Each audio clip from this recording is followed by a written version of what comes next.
So when we're talking about a series, so here we are. This is the third book in the series, but these are not direct sequels. And Dorothy, I'll let you speak to this. How have you worked your magic that you have a series without sequels? Well, a sequel. I have the same country, same imaginary country, and the same set of characters, although sometimes there's a minor character in the first book becomes the central character in a different book. Actually, that's what happens. There are these three characters in the first book, one of them being the central character. At the end of that book, he disappears. In the second book, a different character is the central character, and then in this one, the third character. So that's the end of this series. The characters continue, but the plot does not. The plot starts over. So to me, sequels are like, say, the Hunger Games, where the plot, each book could stand alone in theory, but the plot really... And arguably should have, sorry. Anyway. Right. But there's an overall plot that, or Harry Potter for that matter, where there's overall plot that is continuing throughout. That's not the case here. The plot starts over, so you really can read each book independently. So it supports me in that I have these ready-made character of Gilly, whom I know somewhat. But it also limits me in that I cannot now do something completely radical with her, right? She has to be more or less in the line with what she was in the other book. So it's actually, this kind of series is pretty common in, of all things, romance novels, where a minor character in one novel will be then the central character. You know, there'll be three sisters, and then, you know, it'll be a different character in each one. So it's not uncommon, and it's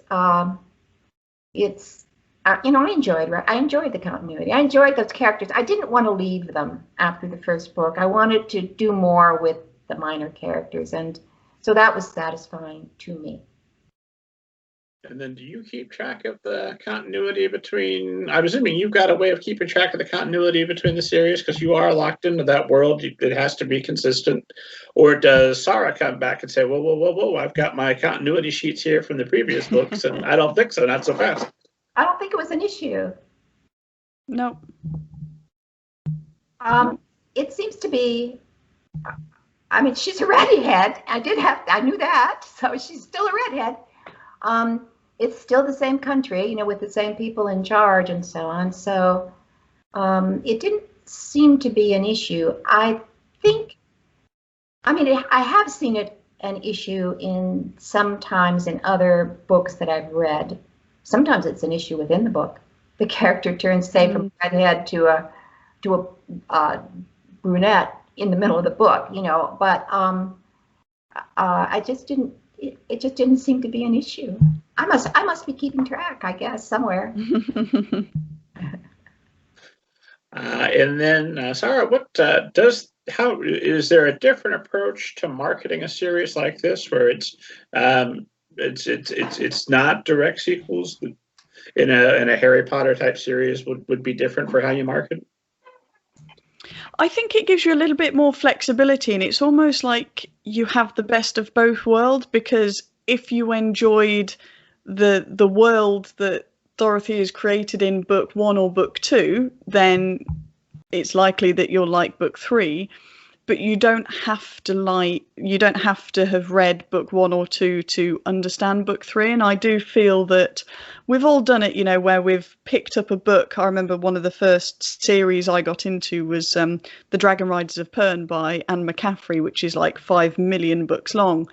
And you pick up a middle book and it's a bit hard going because, you know, it's like, oh, what's this thing and what's that thing? And, oh, there's a character list in the back, thank goodness. But then you've got to go and find all the other ones to start from the start, right? Because you never manage to pick up book 1 to begin with. It's never the case. Whereas with this, it kind of gives you the flexibility to kind of say, hey, folks, book 3 is out.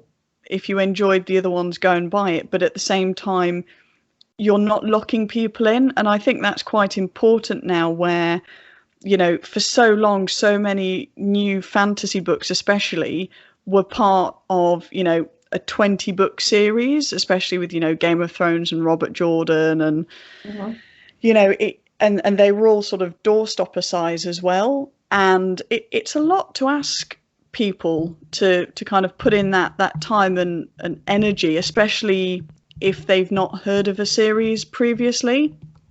So yeah, I find that it definitely gives you a little bit more flexibility doing it this way.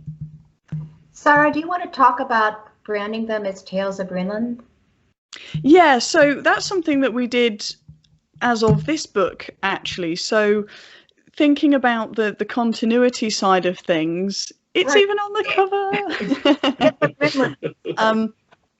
So, you know, we don't have to put, you know, book 1, book 2, book 3, but having that level of, oh, this is part of the same world. Now that there's, you know, 3 of them, it's not, you know, just a single book or a duology. That's really interesting, because people can then search, oh, I wonder if there are more Tales of Rinland, you know, and it doesn't matter which order you read them in. So if you happen to find one in a library somewhere, then, you know, you can just get on and read them, I guess. So yeah, but that's something, as I said, we decided to sort of bring in with this latest book. Are the Tales of Brenlin going to continue indefinitely? Of the 23 books I've committed you to writing for when we're going to get together a decade from now and do this again, how many of those books do you imagine will have been Tales of Brenlin? I don't plan on it. I feel done. I'm done with the characters, I feel like. Although it's interesting to me, there are a few, you know, occasionally I look at a review of the second or this third book, the third, even this one especially, a couple, you know, there are some early reviews because Inspired Quill sent out advanced reader copies, and so that their reviews starting to sort of trickle in, and someone will say, well, it's open ending, I hope there's a sequel, and I'm thinking, what are you talking about? Well, you know, it's plenty done. It's done. I have suggestions, Dorothy. If you ever get bored, I have suggestions. I've got at least 3 new books for you to work on. With these characters? Not necessarily the characters, but some of the other minor characters that you could do more with. You want me to write from the duck's point of view? Yes, pretty much. Yeah. Yeah. I think you need to spend time exploring the half-elf realms of Brenland.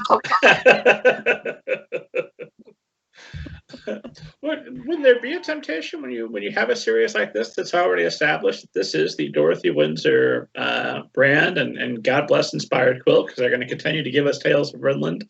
Why not start with here's a brand new character you haven't met before, but he or she will occasionally bump into other characters from the series and go on and take some place that's new, so it's like a new book for you, but it's still repping the label. Yeah, that's plausible. That is possible. For instance, at the end of this book, the characters sail away, right? And they're going to a place called the Dolian Islands, maybe. So I could write a book set in the Dolian Islands and have the central character there just see these 2 young people down on the docks, for instance. I'm just penciling this in for publication in... The esteemed audience just heard a promise. That's definitely going to happen. That's possible. But, you know, I feel as if I have, for me, you know, taking the same character, actually, and who has been central. So you've spent a lot of time thinking about them and how they are going to change in this book, basically.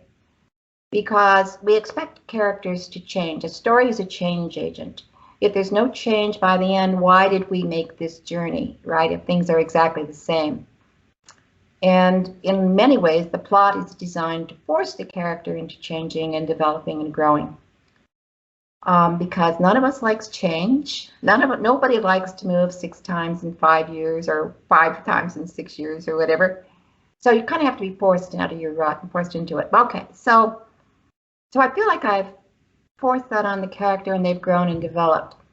So I've I've been their therapist. I've solved their issues. Now what am I going to do with them, right? I think that's hard. So. Well, kill somebody that's close to them, and then that starts a whole new story arc. What was her name? The agent who had a blog, and she used to say, kill someone, set someone's hair on fire, with her advice to writers. What was her, I forget her name, but I thought that was good advice. Good advice, Rob. Obviously, we don't want to start a reader uprising, but somebody a little more minor. But